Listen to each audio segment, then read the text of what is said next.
It's a much rarer sight than it used to be, travellers arriving in the UK from abroad. The COVID pandemic reduced foreign tourism here to a trickle. Don't leave the country unless absolutely necessary was the advice to Britons. And since early June, arrivals from abroad have been required to self-isolate for 2 weeks.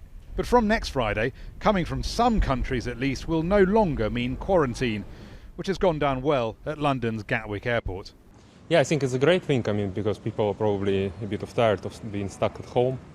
Now at least there is some level of freedom to travel where they want to see their families or to take some rest.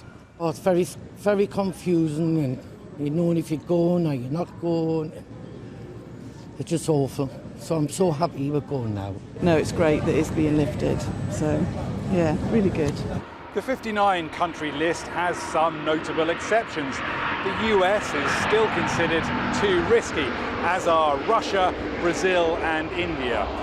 China isn't on it either, though Hong Kong is, and Sweden, which controversially didn't lock itself down, is also missing.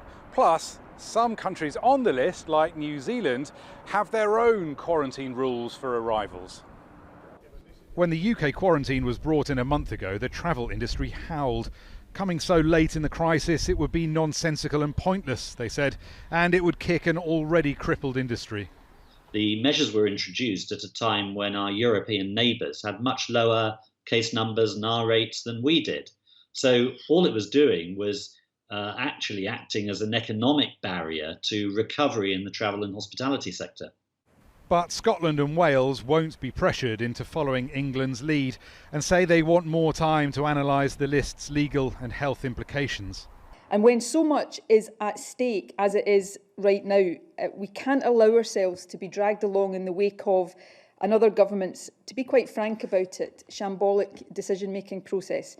Boris Johnson is playing down the rift. My impression of the way we've been working as a UK is that generally speaking, we are following very, very similar paths, if at slightly different speeds. But for now, lifting quarantine is an England-only measure. Rory, Challands, Al Jazeera, London.